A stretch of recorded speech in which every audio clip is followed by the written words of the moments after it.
Bienvenidos a esta nueva sección del curso de gestión de residuos. Esta parte la vamos a desarrollar desde los que trabajamos en el tema de planes de inclusión social dentro de la unidad ejecutora de la Secretaría de Ambiente y Desarrollo Sustentable. Hacemos este trabajo junto a provincias y municipios y en función de eso fuimos adquiriendo experiencia en el tema y también viendo experiencias de otros países. Mi nombre es Francisco García Ford y estoy aquí con Julieta Frangioli. Para comenzar vamos a describir un poco la imagen que elegimos de fondo para esta presentación. Es la Urpila en Buenos Aires, es una obra realizada por el escultor argentino Juan Carlos Di Stefano y se exhibe en el pabellón argentino de la Bienal de Venecia.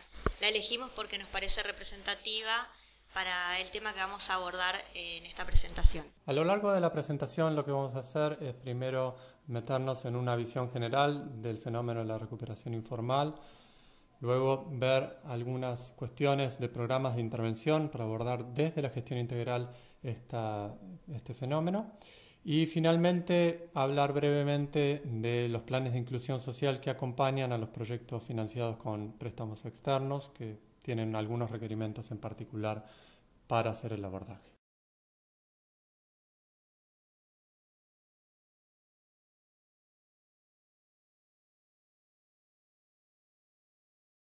El fenómeno de la recuperación informal del residuo sólido no es una problemática nueva, pero sí es una problemática que se presenta cada vez de manera más relevante en todos los países del mundo, pero principalmente en los países que se encuentran en vías de desarrollo, como es el caso de la Argentina. Hay estimaciones para América Latina que dan entre 500.000 y 4 millones de personas recuperando residuos para subsistir, contando quienes trabajan en calles y en los basurales.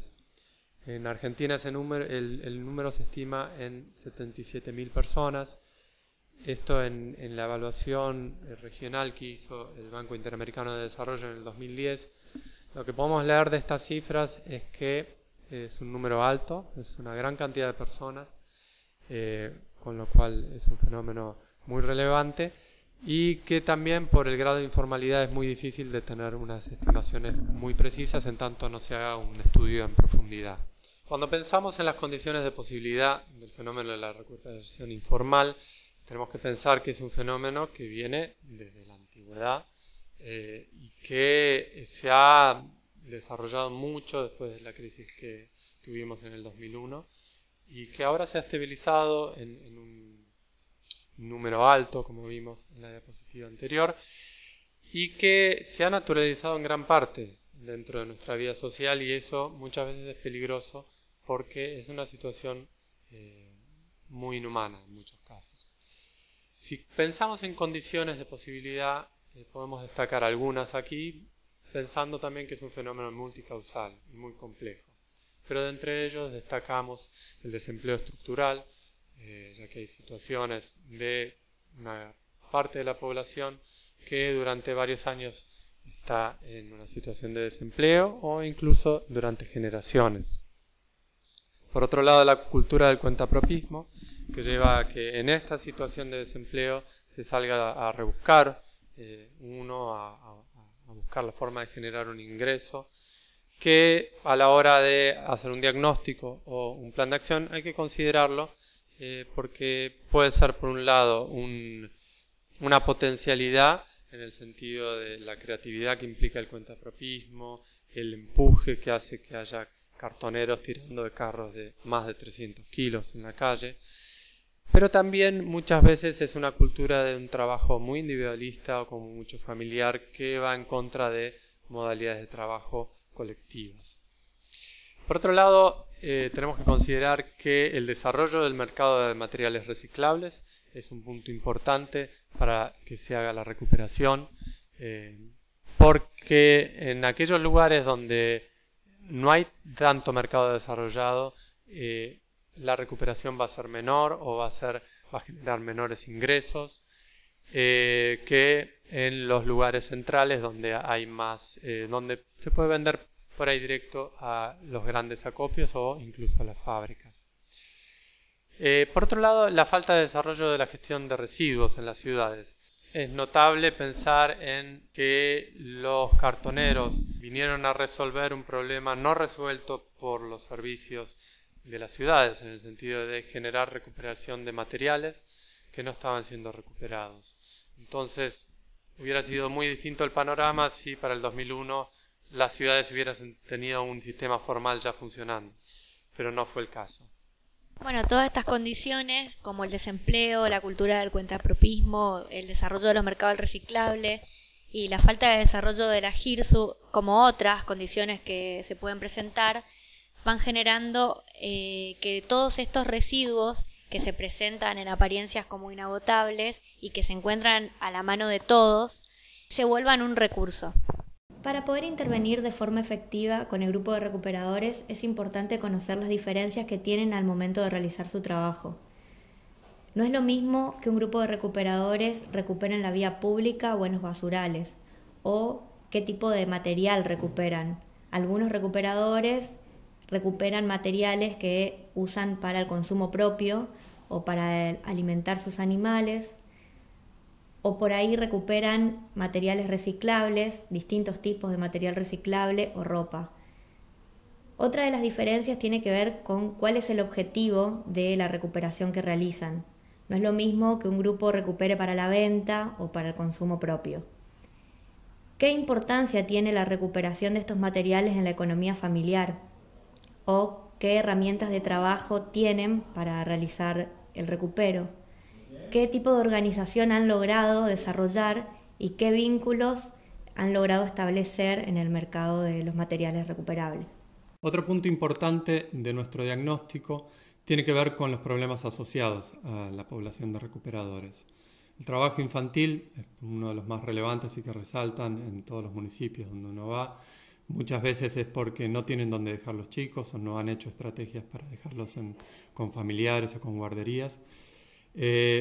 A veces los chicos van simplemente a jugar, a veces van a trabajar. En cualquiera de los dos casos es un tema peligroso porque están en contacto con residuos. Otro tema importante que se ve mucho por ser una población vulnerable es el tema de las adicciones, el tema del analfabetismo, todo lo que tiene que ver con la desvinculación social, con la desvinculación familiar, con la segregación. La falta de protección al trabajo, por ahí es una de las primeras cosas que se pueden intervenir, generando prácticas de trabajo más seguras, con guantes o con botas, como para poder evitar los primeros accidentes laborales. Los problemas de acceso a vivienda, salud, educación, dificultades de adaptación en empleos formales, por los cuales ellos se sienten expulsados. La explotación por parte de los compradores, que es algo de los que los mantiene atados, que por un lado ellos sienten que están trabajando libremente porque tienen sus horarios, pero los compradores generan una red a través de préstamos y demás que los dejan bastante atados y comprometidos. Por otro lado, la escasa relación con autoridades o con actores que los puedan contener, ayudar y acompañar en un cambio.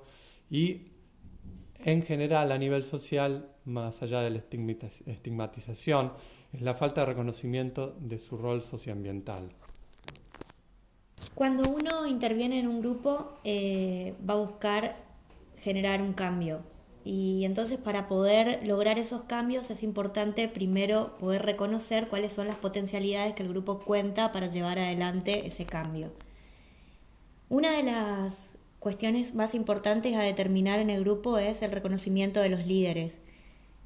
Poder detectar los liderazgos de un grupo es muy importante porque pueden ser ellos quienes nos acerquen al grupo, quienes nos den la posibilidad, la fuerza, el motor del cambio, o también cuando se trata de un liderazgo negativo puede ser una persona que interrumpa ese proceso de cambio, lo detenga, lo interfiera. Otra de las potencialidades de cambio que debemos intentar reconocer son las relaciones de solidaridad que puedan existir en el grupo de recuperadores. Otra de las potencialidades de cambio tiene que ver con la organización que ellos hayan podido desarrollar como grupo. Muchas veces estas organizaciones del trabajo se dan de manera esporádica por alguna situación puntual y en algunas otras ocasiones algunas organizaciones son más estables. Otro de los factores a reconocer tiene que ver con los actores que puedan asumir fuera del grupo de recuperadores un compromiso con ellos, como ser organizaciones civiles o cualquier institución. Sí, o sindicatos. Sí, que es importante ver cuando ellos sostienen sus acciones en el tiempo, que no son cosas esporádicas de acercarse para ayudar simplemente.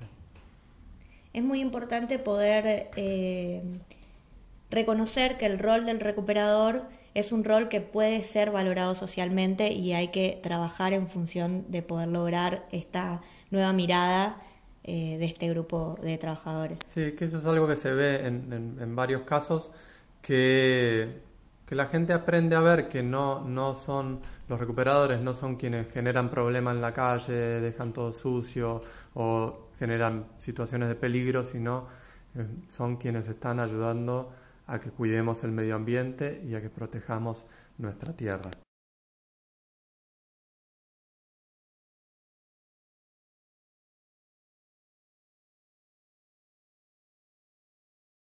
El plan de acción que desarrollamos se plantea en 3 ejes diferentes. Un eje está destinado al desarrollo humano, otro al desarrollo productivo y por último el desarrollo institucional. Estos 3 ejes son simultáneos, pero los pensamos en distintos, como conceptualmente en distintos momentos. Acá en la presentación vamos a desarrollar los 2 primeros ejes.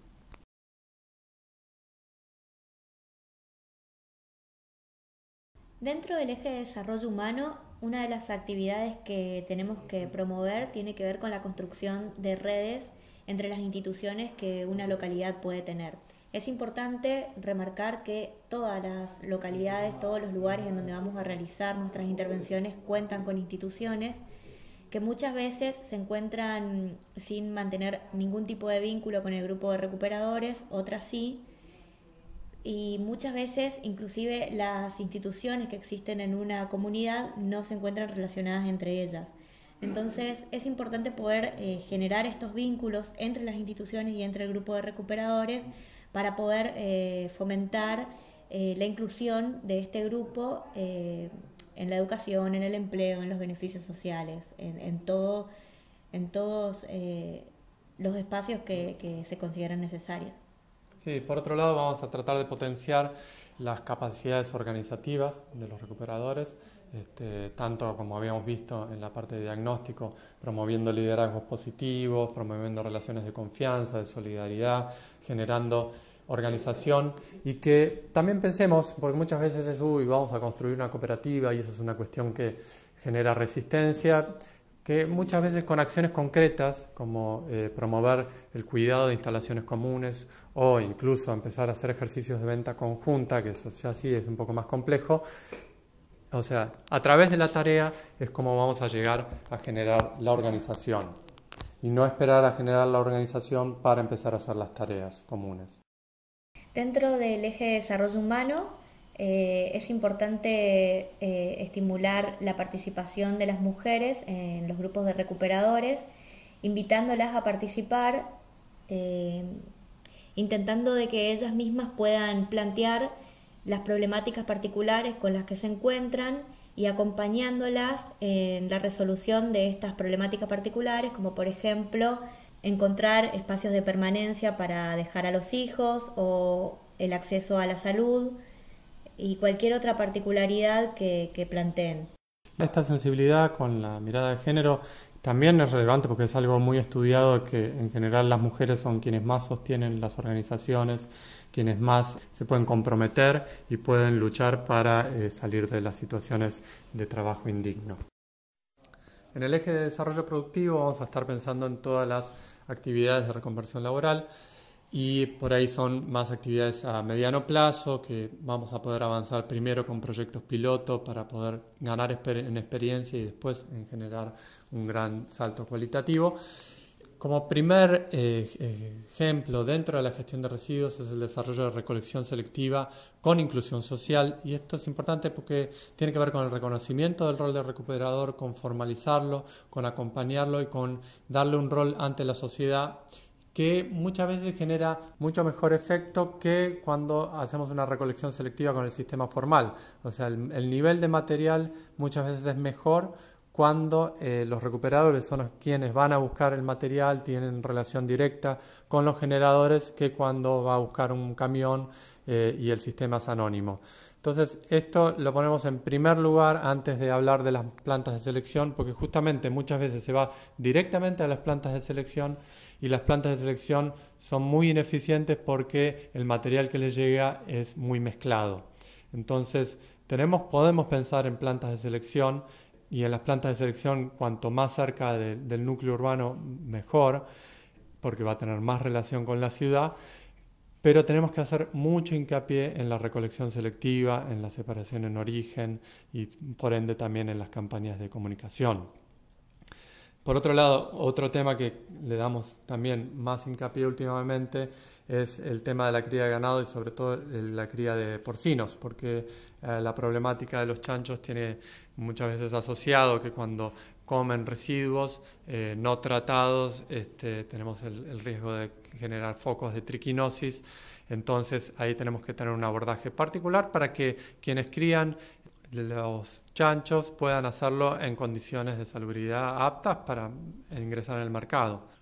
Otro punto donde muchos municipios quieren avanzar y en general buscamos acompañarlos de la mejor forma es el de promover los emprendimientos sociales, que pueden ser tanto de producción como de servicio, y también la inserción en el mercado formal, y eso en general se puede dar cuando estamos en momentos de reactivación económica. En momentos más recesivos esta estrategia de inserción en el mercado formal es más difícil, pero bueno, es una de las estrategias posibles. El tema de la comunicación está ligada a la diapositiva anterior y tiene que ver con lo que veníamos hablando antes del reconocimiento del rol socioambiental que realizan los recuperadores. Entonces, a la hora de comunicar, tenemos que poder comunicar qué es lo que está pasando, ¿no? Qué cambio estamos generando, hacia dónde estamos yendo, y poder generar un entendimiento de que eso que estamos haciendo, ¿no? Cómo estamos trabajando la problemática y cómo estamos promoviendo ese cambio, los implica a todos, ¿no? Porque una cosa que una vez escuchamos de un recuperador que era muy interesante, que decía la exclusión, o sea, la situación a revertir, cuando hablamos de inclusión social, no es que los recuperadores son los excluidos, sino de ambos lados. Tanto los recuperadores son excluidos como los vecinos o los ciudadanos estamos excluidos de una sociedad integrada. Entonces, en la comunicación es muy importante para hacer un proceso con la sociedad general que acompañe el proceso particular que estamos haciendo con los recuperadores. Siguiendo con lo que veníamos viendo sobre la comunicación, acá tenemos un ejemplo de un esquema básico y claro para la población, que es ver cuál es el camino que van a seguir los residuos no reciclables y cuál es el camino que van a seguir los residuos reciclables.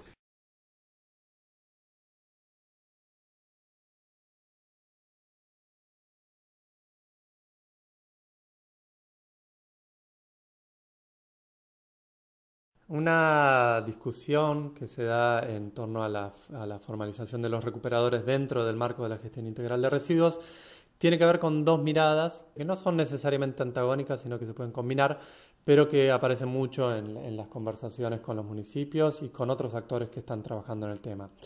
Por un lado tenemos la mirada más como privada, ¿no? Como de fomentar emprendimientos que vamos a potenciarlos, fortalecerlos, generarles condiciones de posibilidad, pero que después van a ser emprendimientos que uno espera que en el mercado se manejen solos, ¿no? Y muchas veces la crítica a esto tiene que ver con la ilusión de que la recuperación de residuos se paga sola, cuando en la mayor parte de los casos no es así.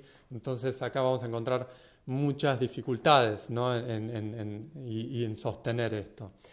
Y por ahí lo que sí tiene punto a favor es que esto fortalece mucho la autonomía de las organizaciones de recuperadores. Por otro lado, tiene que ver con la otra mirada tiene que ver con el reconocimiento del servicio público que realizan los recuperadores, y no es solo un reconocimiento a nivel de la comunicación, sino es un reconocimiento monetario que el municipio hace, así como paga el servicio de recolección, paga el servicio de la recuperación de materiales. Entonces, esto que en algunos casos se da más, entendemos que es algo importante a tener en cuenta. El municipio, como representante de la comunidad, asuma también esto, ¿no? El reconocer que los recuperadores están cumpliendo un rol que es un servicio público hacia la comunidad.